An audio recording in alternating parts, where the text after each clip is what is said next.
안녕하세요. 농부의 복음입니다. 오늘은 날씨가 상당히 흐리고 미세먼지도 안 좋다고 예보가 된 날인데 분위기가 음산한 그런 날씨입니다. 오늘은 밭에 심어놓은 나무 이야기를 조금 할까 하는데요. 처음에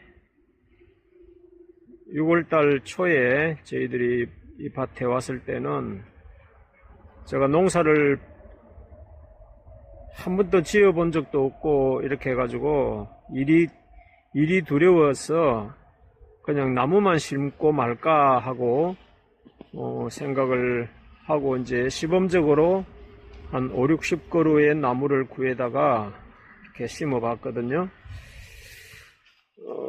너무 뜨거운 날에 나무를 심다가 보니까 그래서 그런지 이 나무들의 발육 상태가 별로 좋지 않고 또 이렇게 말라 죽어 있는 나무들이 보이죠. 내 마음을 아프게 한 이 나무들입니다.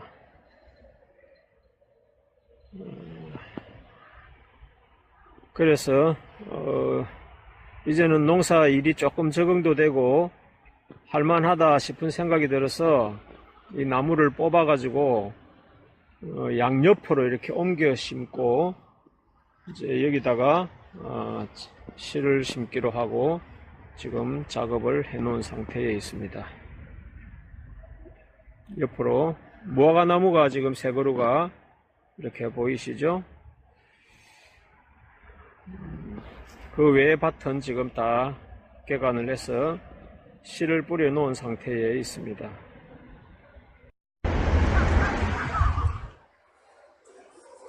저희 무화과 나무를 몇 그루, 또 뭐 복숭아 나무, 사과 나무, 뭐 매실 이런 종류별로 조금씩 해서 심어 봤는데 몇 그루는 말라 죽어버렸고 지금 남아있는 것들을 이제 씨를 심기 위해서 가운데 심어졌던 나무들을 이렇게 양옆으로 심었습니다.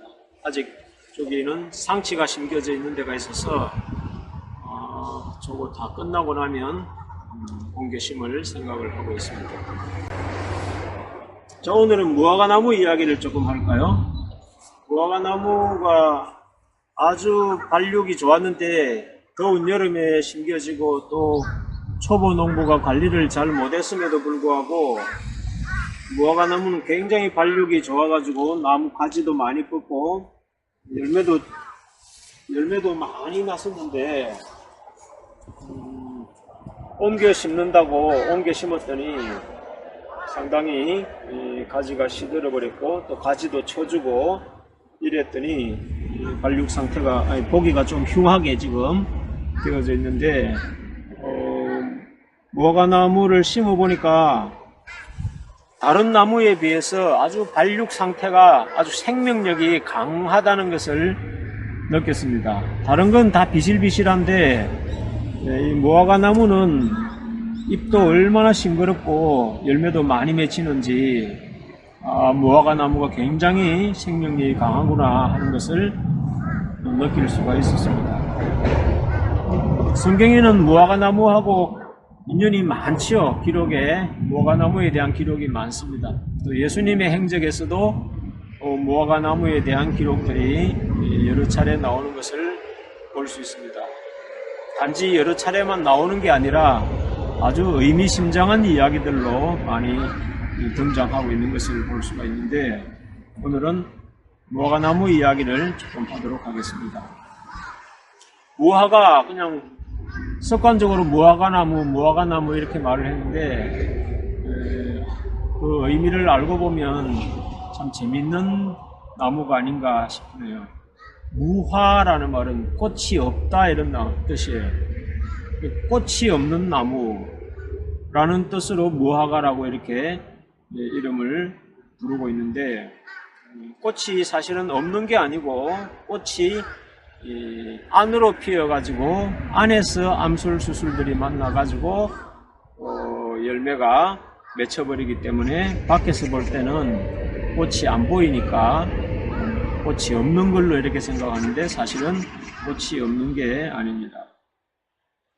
요즘은 이 무화과 열매도 굉장히 조금 고급스러운 열매로 이렇게 인식이 되고 있고, 또 여러 가지 약효나 이런 효과도 높은 걸로 이렇게 인식이 되어 있어서 많은 사람들이 관심을 기울이고 있다고 합니다. 자, 성경에도 이 무화과 나무의 역사는 성경 역사의 시작과 함께 무화과 나무가 시작되고 있는 걸 볼 수가 있습니다. 어디에서 등장을 하던가요? 자, 아담이 범죄를 해가지고 에덴 동산에서 하나님을 피하여서 숲속으로 도망을 가고, 또 벌거벗은 수치를 가리기 위해서 무화과 나무 잎으로 가렸다, 이렇게 기록을 하고 있죠. 자, 무화과 나무 이파리가 이렇게 조금 큼직하긴 해도 이 표면이 좀 까칠까칠합니다. 맨 피부에 이렇게 닿아서 이렇게 피부 상태가 편안하지가 않을 그런 상태의 나무 이파리인데, 이제 겪어보니까 그러네요. 근데 이걸 나무 이파리로 몸에 둘렸다 그러면 까칠까칠해서 감촉이 안 좋았을 거다는 그런 생각이 드네요. 어쨌든 인류 역사의 시작, 또는 성경 역사의 시작과 함께 이 무화과 나무의 역사가 시작된 걸 보면 이 무화과 나무의 유래가 아주 깊다는 것을 우리가 생각해 볼 수가 있을 것 같습니다. 그 이외에도 구약 성경 전반을 쭉 흘러내려오면서 무화과 나무와 포도나무, 그리고 감람나무, 이런 나무들은 이스라엘 민족을 대비된 그런 상징으로 아주 많이 사용되고 있는 것을 볼 수가 있습니다. 자, 신약에 들어와 보면 예수님께서 무화과 나무와 얽혀져 이야기가 되어진 이야기들이 꽤 의미심장한 이야기들이 많이 담겨져 있습니다. 예루살렘에 예수님이 들어가실 때에 우리가 잘 아는 내용이죠. 잎이 무성한데 시장하셔서 열매를 구하려고 가보니까 열매가 하나도 없어서 예수님께서 저주를 해가지고 그 나무를 말려 죽여버렸다 하는 그 나무도 무화과 나무예요. 그리고 누가복음에도 3년 동안 열매를 구하고 또 농토를 개간하고 나무를 돌보고 그랬는데 열매가 하나도 없어서 그 나무들을 다 해쳐버리려고 생각을 하니까 1년만 더 기다려달라 하는 그런 이야기도 나오죠. 자, 거기에도 무화과 나무 이야기가 등장을 합니다. 공교롭게도 두 가지 사건 다가 무화과 나무가 아주 생명이 위태로운, 아주 저주스러운 상황에 무화과 나무가 등장하는 것을 본다면 여기에도 무슨 예수님의 깊은 뜻이 있으신가, 이런 생각을 해볼 그런 중요한 힌트가 아닌가, 이렇게 생각을 해봅니다. 또 무화과 나무에 얽힌 이야기를 치자면 삭개오 이야기 아시죠? 삭개오가 옛날 번역에서는 뽕나무에 올라가서 예수님을 만났다는 그런 이야기 잘 아시죠? 근데 요즘 번역을 보면은 뽕나무를 대신해서 돌무화과 나무, 이런 번역을 하고 있습니다. 거기도 무화과 나무와 관련되어 있다는 것을 알 수가 있을 겁니다. 뿐만 아니라 예수님께서 마태 24장에 말세에 나타날 징조를 설명을 하시면서 무화과 나무의 잎이 나고 가지가 연하여지면 여름이 가까운 줄 알라, 이런 이야기들을 하시면서 말세의 징조를 설명하는데 또한 무화과 나무가 등장하는 것을 볼 수가 있습니다. 그리고 계시록에도 보면 무화과 나무가 선과실이 대풍에 선과실 떨어지듯이 떨어진다, 이런 이야기들이, 하늘의 해달 별들이 그렇게 떨어진다 하는 그런 비유를 쓰는데도 어김없이 이 무화과나무를 사용하고 있다는 것을 본다면, 자, 이 아담부터 이 흘러오는 이 무화과의 나무에 얽혀져 있는 이 이야기들이 그냥 따로따로 본다면 독립된 비유들이고 독립된 이야기들이라 생각을 할 수가 있지만, 하나님의 원저자 입장에서 동일한 무화과 나무를 이렇게 드라마상에서 이렇게 비춰준단 말이죠. 비춰주는 이것이 드라마상으로 본다면 하나의 복선과 같은 그런 의미, 뭔가 앞으로 있을 일에 대해서 암시하고 있는 그런 의미가 있지 않나, 이런 생각도 해보게 됩니다. 그건 여러분들께서도 이 말을 들어보시고, 또 성경에 요새는 성구 찾는 앱이 있지요. 거기 찾아보시면 무화과 나무를 쳐서 성구를 찾아보시면 무화과 나무라는 단어가 들어가 있는 성경 구절이 수십 구절이 뜨는 것을 볼 수가 있을 겁니다. 그런 걸 하나씩 찾아 읽어보는 재미도 성경 공부를 하기를 원하는 사람들에게는 아주 좋은 방법이 될 수 있음을 알려드리고 또 추천을 드려봅니다. 자, 지난번에 제가 포도나무에 대한 이야기를 드렸는데, 포도나무에 대한 이야기나 또 무화과나무에 대한 이야기, 이런 것들을 좀 종류별로 이렇게 하면 이렇게 추적을 해보시면 재미가 있을 거라는 생각이 듭니다. 포도나무 그러면 예수님이 나는 참 포도나무요 이렇게 말씀하셨고, 또 그 유래는 어디서부터 나오느냐면 노아의 홍수 이후에 노아가 포도 농사를 지어서 포도주를 먹다가 하체를 드러냈다, 이런 이야기며, 그런 이야기가 또 어김없이 요한계시록에까지 포도나무에 대한 이야기가 등장하는 것을 본다면, 무화과나무나 포도나무는 그야말로 성경의 알파와 오메가를 함께하는 아주 중요한 상징과 의미를 담고 있는 그런 내용이라 이렇게 볼 수가 있습니다.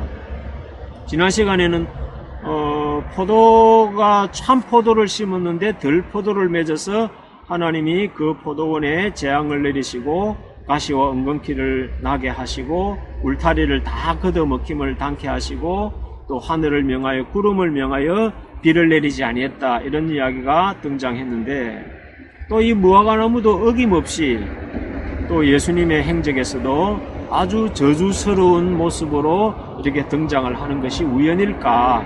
아니면 하나님의 정교하게 짜여져 있는 하나님의 복선이고 암시이고 예언적인 방식을 취하고 있는 것일까? 이런 것을 한번 생각해 볼 필요가 있으리라 생각을 합니다. 자, 무화과나무, 포도나무도 이스라엘 민족의 역사와 그 맥을 같이 한다 그랬죠. 이스라엘의 파멸을 예고하고 이스라엘이 바벨론의 포로로 잡혀갈 걸 예고하고, 또 그랬듯이 이 무화과나무도 예수님께서 오셔서 이 무화과나무를 저주해서 말려버렸다, 이런 의미를 생각하면 유대인 이스라엘의 민족의 역사와 이렇게 대비를 시켜보면 그것이 단순히 그 나무에 대한 저주가 아니라는 것을 우리가 알 수 있는 대목이 아닌가, 이렇게 생각을 합니다. 그리고 또 무화과나무에 또 말세가 되면은 무화과나무에 싹이 나고 또 가지가 연하여지면 여름이 가까운 줄 알라, 이렇게 말했을 때는 또 이 파멸 이후에 이 무화과나무가 다시 소생하는 역사를 또 예고한 것이라고 한다면, 2000년 동안에 사라져 있던 유대인이 다시 나라를 얻어서 저 이스라엘 땅을 다시 차지하고 지금 세계사의 중심에 지금 놓여 있는 것도 결코 우연한 것이 아니라, 이렇게 생각을 해보게 됩니다. 자, 우리가 이 성경을 깊이 살펴봐야 될 이유가 너무나 많습니다. 먹고 사는 데만 필요한 것이 아니라, 병 고치고 돈 벌고 하는 그런 데만 필요한 것이 아니라, 하나님의 구원 역사, 나아가서는 지금 현재 21세기에 지금 펼쳐지고 있는 이 세계사의 맥락도 이 성경의 예언대로, 하나님의 프로그램대로 진행되는 것이 아닌가, 이런 데 관심을 기울여 보신다면, 조금 안목을 넓히신다면 이런 관점에서 성경을 다시 한번 보시는 것도 하나님의 뜻을 찾아가는 아주 중요한 키워드가 아닌가 이렇게 생각을 해봅니다. 이런 시간을 통해서 모든 것을 다 깊이 있게 다 말씀을 드리지는 못하지만 이 무화과 나무에 얽혀져 있는 이 이야기를 통해서 이스라엘 민족의 운명과 또 오늘날의 신약 시대의 하나님의 나라를 대표하는 교회라는 이 하나님의 나라의 미래의 운명이 어떻게 예고되어 있고 어떻게 대비를 해야 될 것인지 이런 것들까지 생각을 해본다면 단지 지역적으로 우리가 먹고 사는 문제, 돈 벌고 몸이 건강하고 출세하고 우리 교회가 부흥이 되고 이런 작은 문제를 떠나서 하나님의 거대한 구속사의 이 흐름에 오늘 21세기를 맞이하는 이 시점에서 하나님께서 의도하시는 바가 무엇일까 하는 것을 생각을 해보면서 하나님의 나라와 의를 구하고 또 진리를 찾고 구하고 두드리는 마음으로 하나님 앞으로 나아가신다면 분명히 하나님께서 거기에 합당한 응답을 주시리라 믿습니다. 우리 개인의 문제도 중요한 문제겠지만 지금은 국가적으로나 세계적으로나 굉장히 격변기를 지금 맞이하고 있는 이 시대에 우리가 어디에 기대고 어디에 우리 인생을 우리 국가의 운명을 맡겨야 될 것인지를 생각해 본다면 결국 우리들은 하나님의 말씀으로 돌아오는 길밖에 없지 않나. 진리를 통해서 하나님의 뜻을 찾고 그 찾은 뜻에 우리 몸을 의탁하고 귀의하여서 동참하고 그러므로 하나님의 뜻을 이룬다면 오히려 이런 모든 재난과 위기들이 더 큰 하나님의 축복을 받는 지름길로 그 풍랑 인연하여서 더 빨리 간다는 찬송가의 가사처럼 그런 축복이 우리에게도 주어질 수 있지 않나 이런 생각을 해봅니다. 하나님께서 왜 저한테 이렇게 농사를 짓게 하셨을까를 많이 생각을 해보거든요. 여러 가지 조급한 마음, 또 인간적인 술수와 방법들, 또 여러 가지 이 편법에 따르는 세속적인 욕망들 이런 것들을 모두 다 잠재우고 하나님께서 창조하신 이 창조의 법칙에 귀의하며 적응하고 순응하라는 그런 가르침을 주기 위한 것이 아닌가 이런 생각도 해보게 됩니다. 이 영상을 들으시는 여러분들께서도 크고 작은 좋고 나쁜 일들에 일희일비하지 마시고 이 대자연이 유유히 흘러가는 것처럼 여러분들도 이 역사를 받아들이고 이 역사에 동참할 수 있는 하나님의 자녀로서 시대의 주인공이 될 수 있는 축복에 이르게 되기를 간절하게 바라면서 오늘 말씀을 함께 나누었습니다. 감사합니다.